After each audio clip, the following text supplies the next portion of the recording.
ಹಾನಗಲ ಕುಮಾರ ಮಹಾಸ್ವಾಮೀಜಿಗಳ 157ನೇ ಜಯಂತ್ಯೋತ್ಸವಕ್ಕೆ ನಾಳೆ ಅದ್ದೂರಿ ತೆರೆ. ಮುಂಡರಗಿಯಲ್ಲಿ ಅದ್ದೂರಿ ಮೆರವಣಿಗೆ, ಮೃಡಗಿರಿಯ ನಾಡೋತ್ಸವ. ಗದಗ ಜಿಲ್ಲೆಯ ಮುಂಡರಗಿ ಪಟ್ಟಣದಲ್ಲಿ ಜರುಗುತ್ತಿರುವ ಹಾನಗಲ್ಲ ಗುರುಕುಮಾರ ಮಹಾಶಿವಯೋಗಿಗಳ 157ನೇ ಜಯಂತ್ಯೋತ್ಸವ ಕಾರ್ಯಕ್ರಮಕ್ಕೆ ನಾಳೆ ಐಕ್ಯತೆಯ ಗೌರವದೊಂದಿಗೆ ತೆರೆ ಬೀಳಲಿದೆ. ಶ್ರೀಮಠದ ಆವರಣದಲ್ಲಿ ಸಮಾರೋಪ ಸಮಾರಂಭ ನಡೀತಾ ಇದ್ದು, ಬೆಳಗ್ಗೆ 8 ಗಂಟೆಗೆ ಪಟ್ಟಣದ ಪ್ರಮುಖ ಬೀದಿಗಳಲ್ಲಿ ಕುಮಾರೇಶ್ವರರ ಭಾವಚಿತ್ರದೊಂದಿಗೆ ನಾಡಿನ ಸಹಸ್ರಾರು ಮಠಾಧೀಶರ ನೇತೃತ್ವದಲ್ಲಿ ಅದ್ದೂರಿ ಮೆರವಣಿಗೆ ನಡೆಯಲಿದೆ. ಸಾವಿರಾರು ಸಂಖ್ಯೆಯಲ್ಲಿ ಸುಮಂಗಲಿಯರ ಕುಂಭೋತ್ಸವ, ವಿಶಿಷ್ಟ ವಾದ್ಯ ಮೇಳ, 16 ಹಳ್ಳಿಗಳ ಭಜನಾ ಸಂಘಗಳು ಸೇರಿದಂತೆ ಸಹಸ್ರಾರು ಸಂಖ್ಯೆಯಲ್ಲಿ ಭಕ್ತಾದಿಗಳು ಈ ಮೆರವಣಿಗೆಯಲ್ಲಿ ಪಾಲ್ಗೊಳ್ಳಲಿದ್ದಾರೆ. ಈ ಕುರಿತು ಮಾತನಾಡಿರುವ ಶ್ರೀಮಠದ ಉತ್ತರಾಧಿಕಾರಿ ಶ್ರೀ ಮಲ್ಲಿಕಾರ್ಜುನ ಮಹಾಸ್ವಾಮೀಜಿಗಳು 10 ದಿನಗಳ ಕಾಲ ನಡೆದ ಕಾರ್ಯಕ್ರಮಗಳನ್ನು ಮುಂಡರಗಿ ತಾಲೂಕಿನ ಭಕ್ತರು ಅತ್ಯಂತ ಯಶಸ್ವಿಯಾಗಿ ನೆರವೇರಿಸಿದ್ದಾರೆ. ಅದೇ ರೀತಿ ನಾಳೆಯೂ ಕೂಡ ಸಹನಾ ಭವತೋ ಭವಿಷ್ಯತಿ ಅನ್ನುವಂತೆ ಸಮಾರೋಪ ಜರುಗಲಿದ್ದು, ಎಲ್ಲ ಸರ್ವಧರ್ಮದ ಸಮಸ್ತ ಬಂಧುಗಳು ಈ ಒಂದು ಸಮಾರಂಭದಲ್ಲಿ ಪಾಲ್ಗೊಳ್ಳುವ ಮೂಲಕ ಕುಮಾರೇಶ್ವರರ ಜಯಂತಿಯನ್ನು ಮುಂಡರಗಿಯ ನಾಡೋತ್ಸವ ಆಗುವಂತೆ ಮಾಡಬೇಕು ಅಂತ ತಿಳಿಸಿದರು. ಬೆಳಗ್ಗೆ 8 ಗಂಟೆಗೆ ಆರಂಭವಾಗುವ ಮೆರವಣಿಗೆ ಪಟ್ಟಣದ ಮುಖ್ಯ ಬಜಾರ್, ಸಿದ್ದಪ್ಪ ಕಂಬಳಿ ವೃತ್ತ, ಕಿತ್ತೂರು ಚೆನ್ನಮ್ಮ ವೃತ್ತ, ಕೊಪ್ಪಳ ಸರ್ಕಲ್, ಭಜಂತ್ರಿ ಓಣಿ, ಬೃಂದಾವನ ಸರ್ಕಲ್, ಹೆಸರೂರು ಕ್ರಾಸ್ ಬಸ್ ನಿಲ್ದಾಣದ ರಸ್ತೆ, ಅಂಬಾಭವಾನಿ ದೇವಸ್ಥಾನದ ರಸ್ತೆ ಹಾಗೂ ಕನ್ನಿಕಾ ಪರಮೇಶ್ವರಿ ದೇವಸ್ಥಾನದ ರಸ್ತೆ ಮೂಲಕ ಮರಳಿ ಮಠಕ್ಕೆ ಆಗಮಿಸಲಿದೆ. ನಂತರ ಸಮಾರಂಭ ನಡೆಯಲಿದ್ದು, ನಂತರ ಮಹಾದಾಸೋಹ ಸೇವೆ ಆರಂಭಗೊಳ್ಳುವುದು. ಹೀಗಾಗಿ ತಾಲೂಕಿನ ಎಲ್ಲ ಜನತೆ ಯಾವುದೇ ಜಾತಿ ಮತ ಪಂಥ ಅನ್ನದೇ ಕುಲದ ನೆಲೆ ಮರೆತು ಐಕ್ಯತೆಯ ಭಾವದೊಂದಿಗೆ ನಾಳೆ ಸಮಾರಂಭದಲ್ಲಿ ಪಾಲ್ಗೊಂಡು ಯಶಸ್ವಿಗೊಳಿಸಬೇಕು ಅಂತ ಶ್ರೀಗಳು ತಿಳಿಸಿದ್ದಾರೆ. ವರದಿ ಮರಿಯಜ ಎಚ್, ಮುಂಡರಗಿ. ಗುರುಕುಮಾರೇಶ್ವರ ಮಹಾರಾಜ್ ಕಿ ಜೈ. ಸಮಾಜ ಪ್ರೇಮಿ ಹಾನಗಲ್ಲ ಗುರುಕುಮಾರೇಶ್ವರ ಮಹಾರಾಜ್ ಕಿ ಜೈ. ಗೋವತಾರಿ ಹಾನಗಲ್ಲ ಗುರುಕುಮಾರೇಶ್ವರ ಮಹಾರಾಜ್ ಕಿ ಜೈ. ಬಸವಾದಿ ಶರಣರಾದಿಯಾಗಿ ಲಿಂಗೈಕ್ಯ ಹಾನಗಲ್ಲ ಕುಮಾರ ಮಹಾಶಿವಯೋಗಿಗಳವರನ್ನ ಸ್ಮರಣೆ ಮಾಡಿಕೊಂಡು ಲಿಂಗೈಕ್ಯ ಹಾನಗಲ್ಲ ಕುಮಾರ ಮಹಾಶಿವಯೋಗಿಗಳವರ 157ನೇ ಜಯಂತಿ ಮಹೋತ್ಸವವನ್ನ ಶ್ರೀಮನ್ ಮಹಾರಾಜ ನಿರಂಜನ ಜಗದ್ಗುರು ನಾಡೋಜ ಡಾಕ್ಟರ್ ಅನ್ನದಾನೇಶ್ವರ ಮಹಾಶಿವಯೋಗಿಗಳ ಸದಿಚ್ಛೆಯಂತೆ ಮುಂಡರಗಿಯ ಪಟ್ಟಣದಲ್ಲಿ ಸೆಪ್ಟೆಂಬರ್ 14ನೇ ತಾರೀಕಿನಿಂದ 24ನೇ ತಾರೀಕಿನವರೆಗೆ ಈಗಾಗಲೇ ಸೆಪ್ಟೆಂಬರ್ 14ನೇ ತಾರೀಕಿನಿಂದ ಪ್ರಾರಂಭವಾಗಿದ್ದು, ಸೆಪ್ಟೆಂಬರ್ 14ರಿಂದ ಪ್ರವಚನ ಮತ್ತು ವಾರ್ಡ್ಗಳಲ್ಲಿ ಪಾದಯಾತ್ರೆ ಮತ್ತು ಹಳ್ಳಿಗಳಲ್ಲಿ ಸದ್ಭಾವನಾ ಪಾದಯಾತ್ರೆ 18 ಹಳ್ಳಿಗಳಲ್ಲಿ ಸುಮಾರು ಈಗಾಗಲೇ 10 ಹಳ್ಳಿಗಳಲ್ಲಿ ಪಾದಯಾತ್ರೆ ಯಶಸ್ವಿಯಾಗಿ ಜರುಗಿದೆ. ಸುಮಾರು ಈಗಾಗಲೇ ನಾವು 5ರಿಂದ 15-20 ಸಾವಿರ ಜನರಿಗೆ ರುದ್ರಾಕ್ಷಿ ಧಾರಣೆಯನ್ನು ಕೂಡ ನಾವು ಮಾಡಿದ್ದೇವೆ. ಹಾಗಾಗಿ ಈ ಕಾರ್ಯಕ್ರಮಗಳು ಹಳ್ಳಿಯಲ್ಲಿ ಯಶಸ್ವಿಯಾಗಿ ನಡೆದಿದ್ದಾವೆ. ಈಗ ನಮ್ಮ 24ನೇ ತಾರೀಕಿನಂದು ಸಮಾರೋಪ ಸಮಾರಂಭ ಹಾನಗಲ್ಲ ಕುಮಾರ ಮಹಾಸ್ವಾಮಿಗಳ ಜಯಂತಿ ಮಹೋತ್ಸವದ ಸಮಾರೋಪ ಸಮಾರಂಭ ಜರುಗಲಿದೆ. ಆ ಸಮಾರೋಪ ಸಮಾರಂಭದಲ್ಲಿ 22ನೇ ತಾರೀಕಿನಂದು ವಿಶೇಷ ಕಾರ್ಯಕ್ರಮದ ದ್ಯಾಂಪುರ ಚೆನ್ನ ಕವಿಗಳು ಹಾನಗಲ್ಲ ಕುಮಾರ ಮಹಾಸ್ವಾಮಿಗಳವರ ಪುರಾಣವನ್ನು ಬರೆದಿದ್ದಾರೆ. ಆ ಪುರಾಣದ ವ್ಯಾಖ್ಯಾನ ಗ್ರಂಥದ ಲೋಕಾರ್ಪಣೆಯನ್ನ 22ನೇ ತಾರೀಕು ಮುಂಡರಗಿ ಜಗದ್ಗುರು ಸನ್ನಿಧಿಯವರ ಸಾನ್ನಿಧ್ಯದಲ್ಲಿ ಹಾಗೂ ಕೊಪ್ಪಳದ ಜಗದ್ಗುರುಗಳ ಸಾನ್ನಿಧ್ಯದಲ್ಲಿ ನಮ್ಮ ಈ ಕುಮಾರೇಶ್ವರರ ಪುರಾಣಕ್ಕೆ ವ್ಯಾಖ್ಯಾನವನ್ನು ಮಾಡಿರ್ತಕ್ಕಂಥ ಅಭಿನವ ಸಿದ್ಧಾರೂಢರ ಸಮ್ಮುಖದಲ್ಲಿ ಈ ಒಂದು ಕಾರ್ಯಕ್ರಮ 22ನೇ ತಾರೀಕಿಗೆ ನಡೀತಾ ಇದೆ. ಹಾಗೆ 23ನೇ ತಾರೀಕು ಹಾನಗಲ್ಲ ಕುಮಾರ ಮಹಾಸ್ವಾಮಿಗಳವರ ಈಗೇನು ಜೀವನ ಚರಿತ್ರೆ ಪ್ರವಚನ ನಡೆದಿದೆ, ಆ ಪ್ರವಚನದ ಮುಕ್ತಾಯ ಸಮಾರಂಭ ಮಂಗಲ ಸಮಾರಂಭ ಇರ್ತದೆ. ಆ ಮಂಗಲ ಸಮಾರಂಭಕ್ಕೆ ಬಹುತೇಕ 15ರಿಂದ 20 ಜನ ಸ್ವಾಮಿಗಳು ಆಮಂತ್ರಿತರು ಆಗಮಿಸ್ತಾರ. ಅದನ್ನು ಹೊರತುಪಡಿಸಿ ನಮ್ಮ ಕರ್ನಾಟಕದ ಚಾಮರಾಜನಗರದಿಂದ ಹಿಡಿದು ಬೀದರ್ ಜಿಲ್ಲೆಯವರೆಗೆ ಇರುವಂತಹ ಸುಮಾರು 120-30 ಜನ ಸ್ವಾಮೀಜಿಯವರು ಎಲ್ಲರೂ ಈಗಾಗಲೇ 60ರಿಂದ 70 ಜನ ಸ್ವಾಮೀಜಿಯವರು ಪಾದಯಾತ್ರೆಯಲ್ಲಿ ದಿನನಿತ್ಯ ಪಾಲ್ಗೊಳ್ತಾ ಇದ್ದಾರೆ. ಅವತ್ತಿನ ದಿವಸಕ್ಕೆ ಸುಮಾರು 120-125 ಜನ ಸ್ವಾಮಿಗಳು ಅವರು ಪಾಲ್ಗೊಳ್ತಾರೆ.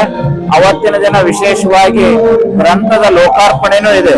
ಮೃಡಗಿರಿ ಸನ್ನಿಧಿಯವರು ಬರೆದಿರ್ತಕ್ಕಂಥ ಕರುಣ ಹಾಸಿಗೆ ವ್ಯಾಖ್ಯಾನ ಗ್ರಂಥ ಆಂಗ್ಲ ಭಾಷೆಗೆ ಭಾಷಾಂತರಗೊಂಡಿದೆ. ಅಂತ ಗ್ರಂಥದ ಬಿಡುಗಡೆಯೂ ಕೂಡ 23ನೇ ತಾರೀಕಿಗೆ ಇರ್ತದೆ. ಆಮೇಲೆ ನಮ್ಮ ಭಾಗದ ಉಸ್ತುವಾರಿ ಸಚಿವರು, ಆಮೇಲೆ ನಮ್ಮ ಶಾಸಕರುಗಳು ಮತ್ತು ರಾಜಕೀಯ ನಾಯಕರು ಮತ್ತು ರಾಜಕೀಯ ಗಣ್ಯರು ಅವರೆಲ್ಲರೂ ಕೂಡ ಈ ಕಾರ್ಯಕ್ರಮದಲ್ಲಿ ಪಾಲ್ಗೊಳ್ಳಲಿದ್ದಾರೆ. 24ನೇ ತಾರೀಕಿನ ದಿನ ಬೆಳಗ್ಗೆ ಸುಮಾರು ನಮ್ಮ ನಿರೀಕ್ಷೆ 18 ಹಳ್ಳಿ ಪಾದಯಾತ್ರೆ. ಆ 18 ಹಳ್ಳಿಯಿಂದ ಸುಮಾರು 500 ಜನ ಬಂದ್ರೆ ಹಳ್ಳಿಯಿಂದ ಬರುವಂತ ಜನನೇ 6,000 ಜನ ಹಳ್ಳಿ ಜನ, ಮುಂಡರಗಿ ಮತ್ತು ನಮ್ಮ ಶಾಖಾ ಮಠಗಳ ಜನ, ಆಮೇಲೆ ನಾವು ಜಾತ್ರೆಗೆ ಭಿಕ್ಷೆಗೆ ಹೋಗುವಂತ ಜನ, ಮುಂಡರಗಿ ತಾಲೂಕು ಹಾಗೂ ವಿವಿಧ ಜಿಲ್ಲೆಗಳಿಂದ ಆಗಮಿಸುವಂತ ಜನ ಎಲ್ಲದನ್ನು ನಾವು ಒಂದು ನಿರೀಕ್ಷೆಯನ್ನ ಸುಮಾರು ಒಂದು 10,000 ಜನ ಸೇರ್ತಾರೆ ಅನ್ನುವಂತಹ ಒಂದು ನಿರೀಕ್ಷೆಯನ್ನ ನಾವು ಅಂದಾಜಿಸಿದ್ದೇವೆ. ಅದರ ಪ್ರಕಾರವಾಗಿ ನಾವು ಇಲ್ಲಿ ಎಲ್ಲ ಪ್ರಸಾದದ ವ್ಯವಸ್ಥೆಯನ್ನ ಮಾಡ್ಕೊಂಡಿದ್ದೇವೆ. ಅವ್ರು ಬಂದಿರ್ತಕ್ಕಂಥವರಿಗೆ ಸುರಕ್ಷತೆಯ ಬಗ್ಗೆ ನಾವೆಲ್ಲ ವಿಚಾರ ಮಾಡಿದ್ದೇವೆ. ಆ ಮೆರವಣಿಗೆ ಬೆಳಗ್ಗೆ 8 ಗಂಟೆಗೆ ಸರಿಯಾಗಿ 8 ಗಂಟೆಗೆ ಪ್ರಾರಂಭವಾಗ್ತದೆ. ನಾವು ಯಾವ್ಯಾವ ಹಳ್ಳಿ ಪಾದಯಾತ್ರೆ ಹೋಗಿದ್ದೀವಿ ಆ ಹಳ್ಳಿಯಿಂದ ಎಲ್ಲರೂ ಭಜನಾ ಸಂಘದವರು, ಡೊಳ್ಳಿನ ಸಂಘದವರು, ಆಮೇಲೆ ಬೇರೆ ಬೇರೆ ವಾದ್ಯದವರು ಅವರು ಪಾಲ್ಗೊಳ್ತಾರೆ. ಮತ್ತೆ ಬಹುತೇಕ ನಮ್ಮ ಕರ್ನಾಟಕದ ವಿಶೇಷ ಎಲ್ಲೆಲ್ಲಿ ಕಲಾವಿದ ತಂಡಗಳದಾವ ಆ ತಂಡಗಳಿಗೂ ಕೂಡ ನಾವು ಆಮಂತ್ರಣವನ್ನ ಕೊಟ್ಟಿದ್ದೇವೆ. ಅಕ್ಕನ ಬಳಗದ ತಾಯಂದಿರಿರ್ಬೋದು, ಧರ್ಮಸ್ಥಳ ಸಂಘದ ತಾಯಂದಿರಿರ್ಬೋದು, ಎಲ್ಲರೂ ಕೂಡ್ಕೊಂಡು ಕುಂಭೋತ್ಸವದಲ್ಲಿ ಪಾಲ್ಗೊಳ್ಳುವಂತದ್ದು ಮತ್ತು ವಚನೋತ್ಸವದಲ್ಲಿ ಪಾಲ್ಗೊಳ್ಳುವಂತ ನಾವು ಕುಂಭವನ್ನು ಹೊರುವಂತವ್ರಿಗೆ ಕುಂಭ ಹೊರುವಂತ ಅವಕಾಶವನ್ನು ಕೊಟ್ಟಿದ್ದೇವೆ. ಯಾರು ಕುಂಭವನ್ನ ಹೊರ್ಲಿಕ್ಕಾಗೋದಿಲ್ಲ ಅವರು ಬಸವಾದಿ ಶರಣರು ಬರೆದಿರ್ತಕ್ಕಂಥ ವಚನ ಸಾಹಿತ್ಯದ ಪುಸ್ತಕವನ್ನ ಅಥವಾ ಆನಗಲ್ಲ ಕುಮಾರ ಮಹಾಸ್ವಾಮಿಗಳವರ ಪುಸ್ತಕವನ್ನು ಕೂಡ ಒಂದು ಕೇಸರಿ ಅರಬಿಯಲ್ಲಿ ಕಟ್ಕೊಂಡು ತಲೆ ಮೇಲೆ ಆ ಪುಸ್ತಕವನ್ನ ಮೆರವಣಿಗೆ ಮಾಡುವಂತಹದ್ದರಲ್ಲೂ ಕೂಡ ಪಾಲ್ಗೊಳ್ಬಹುದು. ಹಾಗಾಗಿ ಕುಂಭ ಮತ್ತು ಮೆರವಣಿಗೆ ಅವು ಕೂಡ 1,000ದಿಂದ 1,500 ಜನ ಕುಂಭ ಮತ್ತು ವಚನೋತ್ಸವದಲ್ಲಿ ಪಾಲ್ಗೊಳ್ತಾರೆ. ಅದನ್ನಷ್ಟು ಹೊರತುಪಡಿಸಿ ಅವತ್ತು ಮೆರವಣಿಗೆಯಲ್ಲಿ ಎಲ್ಲಾ ಸ್ವಾಮಿಗಳು ಪಾದಯಾತ್ರೆ ಮುಖಾಂತರ ಮೆರವಣಿಗೆ ಮಾಡ್ತಾರೆ. ಎಲ್ಲರೂ ಮುಂಡರಗಿಯ ಮುಖ್ಯ ಬೀದಿಗಳಲ್ಲಿ ಪಾದಯಾತ್ರೆ ಇರ್ತದೆ. ಆ ಪಾದಯಾತ್ರೆಯಲ್ಲಿ 150 ಜನ ಸ್ವಾಮಿಗಳು ಕೂಡ ಪಾಲ್ಗೊಳ್ತಾರೆ. ಆ ನಂತರ ಮೆರವಣಿಗೆ ಮುಗಿದ ನಂತರ ಇಲ್ಲಿ ಸಮಾರೋಪ ಸಮಾರಂಭ ಇರ್ತದೆ. ಆ ಸಮಾರೋಪ ಸಮಾರಂಭಕ್ಕೆ ಹುಬ್ಬಳ್ಳಿ 3000 ಮಠದ ಜಗದ್ಗುರುಗಳವರು, ಗದಗಿನ ಜಗದ್ಗುರುಗಳವರು ಹಾಗೂ ಮುಂಡರಗಿಯ ಜಗದ್ಗುರುಗಳವರ ಸಾನ್ನಿಧ್ಯದಲ್ಲಿ ಇನ್ನುಳಿದ ಸ್ವಾಮೀಜಿಯವರ ಅಧ್ಯಕ್ಷತೆಯಲ್ಲಿ ನಮ್ಮ ಈ ಭಾಗದ ರಾಜಕೀಯ ನಾಯಕರು ಮತ್ತು ಉಸ್ತುವಾರಿ ಸಚಿವರುಗಳ ಸಮ್ಮುಖದಲ್ಲಿ ಈ ಕಾರ್ಯಕ್ರಮ ಅವತ್ತಿನ ದಿವಸ ಸಮಾರೋಪಗೊಳ್ಳುತ್ತದೆ ಎನ್ನುವಂಥದ್ದು. ಆ ಬಂದಿರತಕ್ಕಂತ ಎಲ್ಲ ಜನರಿಗೆ ಪ್ರಸಾದ ವ್ಯವಸ್ಥೆಯನ್ನು ಕೂಡ ಮಾಡಿರ್ತದೆ. ಅವ್ರ ಮೆರವಣಿಗೆಯಲ್ಲಿ ಯಾರಿಗೂ ತೊಂದರೆ ಆಗಬಾರದು, ಬೇಸಿಗೆ ಬಿಸಿಲಿನಲ್ಲಿ ಅವ್ರಿಗೆ ತೊಂದರೆ ಆಗಬಾರದು ಅನ್ನುವಂತ ದೃಷ್ಟಿಯಿಂದ ಅವ್ರು ಕುಡಿಯುವ ನೀರಿನ ವ್ಯವಸ್ಥೆಯನ್ನು ಕೂಡ ಮಾಡಿರ್ತದೆ. ಹಂಚುವಂತ ವ್ಯವಸ್ಥೆ ಮಾಡ್ತಾ ಇದ್ದಾರೆ. ನಮ್ಮ ಮುಂಡರಗಿಯಲ್ಲಿ ಒಂಥರ ಇದು ಹಾನಗಲ್ ಅಜ್ಜವರ ಜಯಂತಿ ಮಹೋತ್ಸವ, ಇದು ಮುಂಡರಗಿಯ ನಾಡು ಉತ್ಸವವಾಗಿ ಅವತ್ತ ನಡೀತದೆ. ಎಲ್ಲ ವ್ಯಾಪಾರಸ್ಥರಿರಬಹುದು, ರೈತರಿರಬಹುದು, ಎಲ್ಲರೂ ಕೂಡ ವಾಲಂಟಿಯರ್ ಆಗಿ ತಮ್ಮ ಅಂಗಡಿ ಮುಗ್ಗಟ್ಟುಗಳನ್ನ ಎಲ್ಲ ಇದನ್ನ ಮಾಡ್ಕೊಂಡು ನಾವೆಲ್ಲರೂ ಬರ್ತೀವಿ ಅಂತ ಹೇಳಿ ಅವ್ರ ವ್ಯಾಪಾರಸ್ಥರ ಸಂಘದ ಅಧ್ಯಕ್ಷರು ಕೂಡ ಬಂದು ಭೇಟಿಯಾಗಿ ನಾವೆಲ್ಲರೂ ಪಾಲ್ಗೊಳ್ತೀವಿ ಅಂತ ಹೇಳಿದ್ದಾರೆ.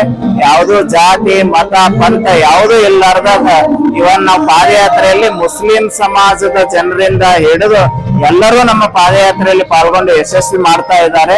ಕೊನೆ ದಿನದ ಕಾರ್ಯಕ್ರಮಕ್ಕೂ ವ್ಯಾಪಾರಸ್ಥರು, ಇಸ್ಲಾಂ ಸಮಾಜದವರು ಇರ್ಬೋದು, ಎಲ್ಲಾ ಸಮಾಜದವರು ಕೂಡ್ಕೊಂಡು ಈ ಭವ್ಯವಾದ ಮೆರವಣಿಗೆಯಲ್ಲಿ ಪಾಲ್ಗೊಂಡು ಆನಗಲ್ಲ ಕುಮಾರೇಶ್ವರರ ಜಯಂತಿಯನ್ನ ಒಂದು ಜಾತಿ ಮತ ಪಂಥಕ್ಕೆ ಸೀಮಿತಗೊಳಿಸದೆ ಸರ್ವ ಜನಾಂಗದವರು ಕೂಡ ಮುಂಡರಗಿಯಲ್ಲಿ ಆನಗಲ್ಲಜ್ಜವರ ಜಯಂತಿಯನ್ನ ಮುಂಡರಗಿ ನಾಡೋತ್ಸವವನ್ನಾಗಿ ಆಚರಿಸುವಂತದ್ದಕ್ಕೆ ಎಲ್ಲರೂ ಸನ್ನದ್ಧರಾಗಿದ್ದಾರೆ. ತಮ್ಮ ಯೂಟ್ಯೂಬ್ ಮಾಧ್ಯಮಗಳ ಮುಖಾಂತರ ತಮ್ಮೆಲ್ಲರಿಗೂ ಕೇಳ್ಕೊಳ್ಳೋದಿಷ್ಟೇ, ನಾವು ಎಲ್ಲರಿಗೂ ಬಂದು ಆಮಂತ್ರಣ ಕೊಡ್ಲಿಕ್ಕೆ ಆಗಿಲ್ಲ. ನಾವು ಕೆಲವೊಂದಿಷ್ಟು 18 ಹಳ್ಳಿಗಳನ್ನ ಮಾತ್ರ ಆಯ್ಕೆ ಮಾಡ್ಕೊಂಡಿದ್ದೇವೆ. ತಾವು ಉಳಿದಂತ ಮುಂಡರಗಿ ತಾಲೂಕಿನ ಎಲ್ಲ ಹಳ್ಳಿಯವರು ಮತ್ತ ಮುಂಡರಗಿ ಸುತ್ತಮುತ್ತ ಇರ್ತಕ್ಕಂತ ಬೇರೆ ಗದಗ ಜಿಲ್ಲೆ, ಕೊಪ್ಪಳ ಜಿಲ್ಲೆ, ಎಲ್ಲಾ ಜಿಲ್ಲೆಯಿಂದ ಬರ್ತಕ್ಕಂಥ ಎಲ್ಲಾ ಜನರಿಗೆ ಮುಕ್ತವಾಗಿ ನಾವು ಶ್ರೀಮಠದಿಂದ ಕುಮಾರೇಶ್ವರ ಜಯಂತಿಯ ಪರವಾಗಿ ತಮ್ಮೆಲ್ಲರಿಗೂ ಕೂಡ ನಾವು ಕುಮಾರೇಶ್ವರ ಜಯಂತಿಗೆ ತಮ್ಮೆಲ್ಲರನ್ನು ಆಹ್ವಾನಿಸ್ತಾ ಇದ್ದೇವೆ. ತಾವೆಲ್ಲರೂ ಬಂದು ಆ ಕಾರ್ಯಕ್ರಮವನ್ನು ಯಶಸ್ವಿ ಮಾಡ್ರಿ ಅಂತ ಹೇಳಿ ನಾನು ಕೇಳ್ಬೋದು.